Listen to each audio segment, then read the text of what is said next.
Hello, hi, good afternoon all of you. देखो आज हम लोग क्या पढ़ने वाले हैं, दिखाएं कि एक धनात्मक विषम पूर्णांक 4q + 1 या 4q + 3 के रूप का होता है। ठीक है, ये क्वेश्चन काफी इंपॉर्टेंट है और इसे हम अगर कुछ समय के लिए मान ले कि ये बहुत टफ है, हार्ड है, तो ये एकदम बेकार बात है। ठीक है, इसके इतना आसान कोई है ही नहीं। क्यों? क्योंकि इसमें सिर्फ और सिर्फ तुम्हें एक ट्रिक, एक जो हमारा फॉर्मूला है, एक जो हमारा फॉर्मेट है, उसको याद रखना है। ठीक है, और वो फॉर्मेट क्या है जिसे हम लोग पढ़े हुए हैं। ठीक है, वो फॉर्मेट क्या है हमारा कि कोई भी धनात्मक पूर्णांक, ये विषम दे दिया ना, तो विषम रहे या नहीं, सिर्फ हमें क्या देखना है, कोई भी धनात्मक पूर्णांक की बात हो तो वो हमें मिलता है किस फॉर्म में, इंक गलत है इसमें, किस फॉर्म में मिलता है हमें कोई भी धनात्मक पूर्णांक, जिसको हम लोग पढ़ते हैं a = bq + r, पढ़े थे भाग एल्गोरिथम में। और इसमें एक कंडीशन होता है, वो कंडीशन हमारा सबसे इंपॉर्टेंट क्या होता है कि जो r का मान होगा वो 0 के बराबर या 0 से बड़ा। ठीक है, बराबर का चिन्ह ये होता है, तो इसका मतलब क्या हुआ कि जो r होगा वो 0 के बराबर या फिर 0 से बड़ा, लेकिन b से क्या होगा, छोटा। ठीक है, ये कंडीशन होता है। डायरेक्ट तुमको ऑब्जेक्टिव में भी दे दिया जाएगा कि अगर a = bq + r तो निम्नलिखित में कौन सा शर्त सही है, ऐसे। या फिर अभी तो ये काम देगा ही, उसी का यूज यहाँ पर होने वाला है आगे, इसको हम लोग देखेंगे। क्या बताया कि a = bq + r कोई भी हमारा क्या है, पूर्णांक है, कोई भी धनात्मक पूर्णांक, तो उसका ये रूप होता ही है ऑलरेडी। ठीक है, कोई भी धनात्मक पूर्णांक इस रूप का होता है। तो यहाँ पे लिख लेते हैं, हम लोग सोल्यूशन करते हैं इसका। इस टाइप का क्वेश्चन रहेगा तो क्या लिखेंगे कि चूंकि धनात्मक पूर्णांक a = bq + r के रूप में होता है, जहां पर ये कंडीशन दिया रहेगा। ठीक है, इस रूप में होता है। अब एक चीज तुम्हें एक्स्ट्रा इसमें क्या मानना है कि क्वेश्चन देखना है। क्वेश्चन क्या देखना है कि हमें किस रूप में सिद्ध करना है, हमें 4q + 1 4q + 3, मतलब इसको अगर कंपेयर करें इस फॉर्मेट से तो क्या दिख रहा है, देखो यहाँ पर हमें bq दिख रहा है, यहाँ पर हमें 4q दिख रहा है, प्लस r है तो +1 है। कहने का मतलब कि जो q का गुणांक है 4, तो यहाँ पर भी हम q का गुणांक देखेंगे, कौन है, b। तो हमें इस b के जगह पर किसको ले लेना है, जो तुम्हें क्वेश्चन में दिख रहा है, जो तुम्हें क्वेश्चन में दिख रहा है q के साथ, उसी को हम क्या मान लेंगे, b मान लेंगे। ठीक है, तो यहाँ पर हमारा जो b का मान हो जाएगा वो क्या हो जाएगा, b का मान क्या हो जाएगा, बोलो 4। अगर यही क्वेश्चन वहां पर रहता है कि 6k + 1 6k + 3 इस रूप में रहता है, तो हम b का मान क्या मानते, 6। अगर रहता 8 के रूप में, जैसे कि यहाँ पर तुम्हें दिख रहा है, पर ये ध्यान रखना है कि ये क्या करने की बात हो रही है, वर्ग यानी स्क्वायर करने की बात हो रही है, तो इसको हम लोग बाद में करेंगे। पहले हमें इस रूप में लाना है, 4q + 1 4q + 3 जो भी रहेगा, तो जो हमारा b का मान है, b से जो मिलता जुलता रहेगा, b के जगह पर जो भी मान रहेगा उसी को हमें b मान लेना है। अगर रहता 3q तो हम क्या मानते हैं, 3 मान लेते। अगर रहता 5q तो क्या करते, 5 मान लेते है क्या, 4q + 1 तो क्या मान लिए, 4। अब जैसे इस b को तुम 4 माने हो तो तुम्हें पता होना चाहिए क्या चीज, r। क्या पता होना चाहिए, r। जैसे हम b को 4 माने तो यहाँ पर इस कंडीशन को भी लिख दो, इस कंडीशन को लिख दो। क्या कंडीशन है कि r का मान 0 या 0 से बड़ा है, लेकिन b से क्या है, छोटा है, तो b हमारा क्या है, 4 है। b हमारा क्या है, 4 है। मतलब क्या समझ आया कि जो हम r मानेंगे, r का जो हम मान अभी लिखने वाले हैं वो क्या होगा, 0 से लेकर 4 के बीच में। मतलब 0 तो होगा, क्यों, क्योंकि 0 के बराबर भी है r, लेकिन 4 नहीं होगा, क्यों, क्योंकि 4 से छोटा है। r क्या है, 4 से छोटा। तो मान रखो क्या क्या लिख सकते हो, 0 1 2 3 रख सकते हो। कब, जब हमें r का मान 0 या 0 से बड़ा लेकिन 4 से छोटा हो, तो हम रख सकते हैं आराम से r का मान 0 1 2 3 रख दिए। ठीक है, लेकिन एक बात और ध्यान रखो, इसमें कह रहा था विषम पूर्णांक। कौन सा पूर्णांक, विषम पूर्णांक। तो तुमको अब देखना पड़ेगा कि इन संख्याओं में से, इस r के मान में से कौन कौन विषम है। क्या 0 विषम है, नहीं, तो 0 को कैंसिल कर दो। ठीक है, 1 विषम है तो हाँ 1 को रखेंगे, 2 विषम है, नहीं, तो 2 को छोड़ देंगे, 3 विषम है तो हाँ। तो अब हम यहाँ पे लिखेंगे विषम पूर्णांक। क्या लिखेंगे, विषम पूर्णांक। r का मान तो ये सभी संभव है, इतना मान r का संभव है लिखना, पर हमें यहाँ पर क्वेश्चन में कहा है कि विषम पूर्णांक का रूप दिखाना है तुम्हें, सबको नहीं दिखाना है, सिर्फ विषम। तो विषम पूर्णांक के लिए हम लोग क्या किए, विषम पूर्णांक के लिए a का जो मान होगा वो क्या मिलेगा, तो a बराबर बी क्यू प्लस आर। तो a के जगह पर चलो एक बार लिख लेते हैं, a बराबर बी क्यू प्लस आर। तो अब लिखते हैं हम लोग a का मान। अगर 2 निकालना है, 2 मान दिए हुए तो इसको a1 मान लो, दूसरा को a2 मान लेंगे।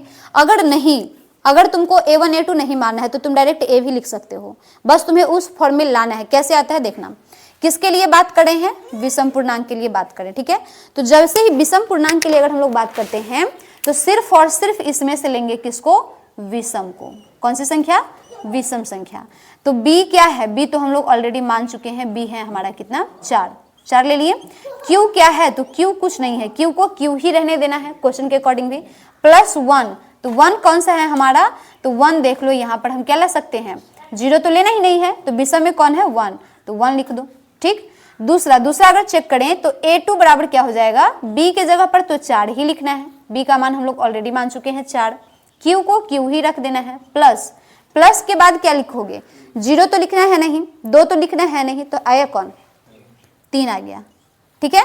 तो ये हमारा मिल गया विषम पूर्णांक का रूप। और इसी बात को हमें क्वेश्चन में क्या करना था, सिद्ध करना था कि 4q + 1 या 4q + 3 के रूप का ही होता है। कोई भी धनात्मक विषम पूर्णांक निश्चित ही 4q + 1 या 4q + 3 के रूप में होता है, ठीक है। इसके आगे अगर मान लो ये 4q नहीं देता, क्या देता, 6q दे देता, तो हम लोग 6 तक मानते, b को हम लोग क्या मानते, 6 मानते। और जैसे ही b को 6 मानते तो r का मान क्या हो जाता है, 1 2 3 4 5, कहाँ तक, 5 तक।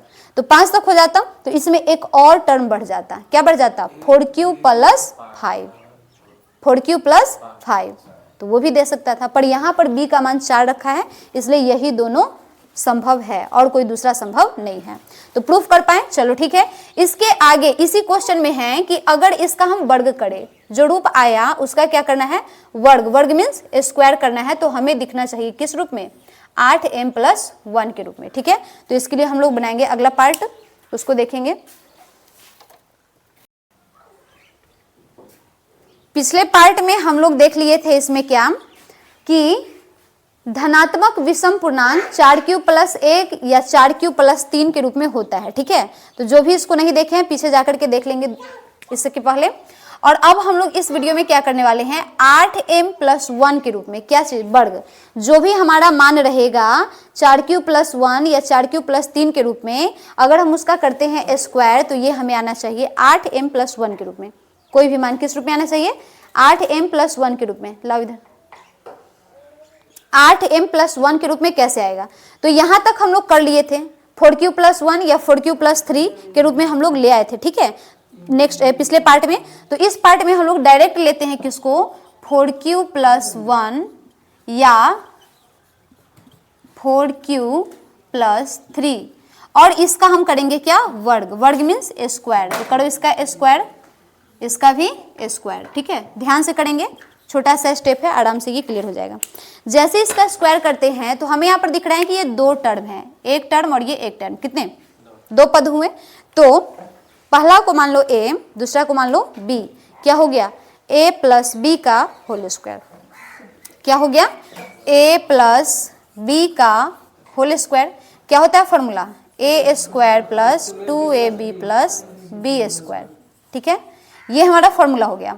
तो क्या करना है, a का स्क्वायर, a क्या है हमारा 4q, तो 4q का कर दो स्क्वायर, 4q का कर दिए स्क्वायर, प्लस 2ab, तो 2 लिख दो, गुना a कितना 4q प्लस b कितना 1 लिख दिए। तो ये हो गया 2ab। अब चाहिए क्या, b², तो b है कौन, 1, तो 1 का कर दिए स्क्वायर, ठीक है। यहाँ तक हमारा हुआ पहला टर्म का होल स्क्वायर। चलो पहले इसको ही कंप्लीट करते हैं, फिर दूसरा को देखेंगे। इसको कंप्लीट करते हैं, 4 का स्क्वायर हो जाता है कितना, 16, q का स्क्वायर q² प्लस 4 दूनी 8, 8 भी 1 से गुना करने पर 8, और इसके साथ लग जाएगा q, प्लस 1 का स्क्वायर होता है 1, इतना ही।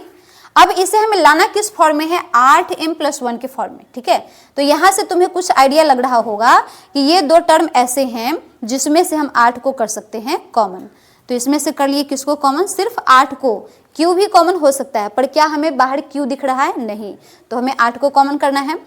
अगर 8 को हम ले लिए कॉमन तो इसमें से क्या बच गया, 2 बच गया और q² बच गया। 8 दूनी 16 q² हो जाएगा बराबर, प्लस 8 तो बाहर ले लिए तो बचा सिर्फ q, प्लस का चिन्ह है और ये 1 है, 1 को रहने दिए, ठीक है। अब इसको हम डायरेक्ट लिख दिए 8m+1।